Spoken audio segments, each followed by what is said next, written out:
শুভ সন্ধ্যা। Rahima village kitchen আবার চলে এসেছি একটা দুর্দান্ত একটা চাট নিয়ে।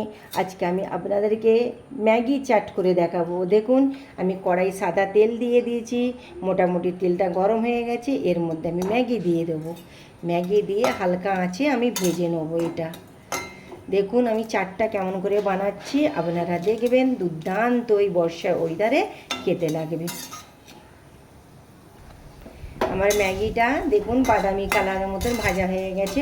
এবার আমি নামিয়ে নেব। কত দারুণ লাগছে দেখুন গাইস। প্লেটের মধ্যে আমার ম্যাগিটা ঠান্ডা হয়ে গেছে। এবার হাতের সাহায্যে আমি গুঁড়ো করে নেব। দেখুন আমি চাটটা কেমন বানাচ্ছি, দুর্দান্ত চাটটা খেতে লাগবে। আপনারা একবার হলেও বানিয়ে খাবেন, খুব দারুণ লাগবে। এইভাবে সব আমি ভেঙে দেবো।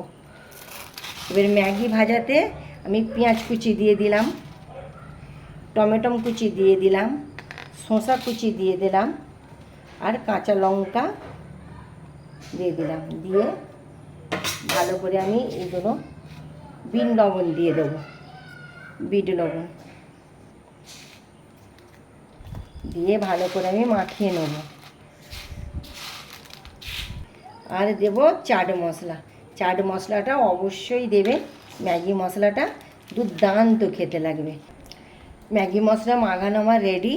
এবার আমি ধনেপাতা কুচিটা এর মধ্যে ছড়িয়ে দেবো। দেখুন এবার পরিবেশনের পালা। দুর্দান্ত লাগবে। একবার হলো আপনারা এইভাবে ম্যাগি চাটটা বানাবেন বন্ধুরা, এত দারুণ লাগবে বলবার মতো নয়। মাখাতে মাখাতেই আমার জিভে জল চলে আসছে। খেতে দুর্দান্ত লাগবে। আপনারা টক দিতেও পারেন, লেবুর টক দিতে পারেন। আমি ওইটা স্কিপ করলাম, রাত হয়ে গেছে বলে, সন্ধ্যা হয়ে গেছে।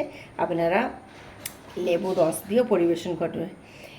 এই বলে আমার ভিডিও শেষ করলাম। নেক্সট ভিডিওতে আবার দেখা হচ্ছে। খোদা হাফেজ।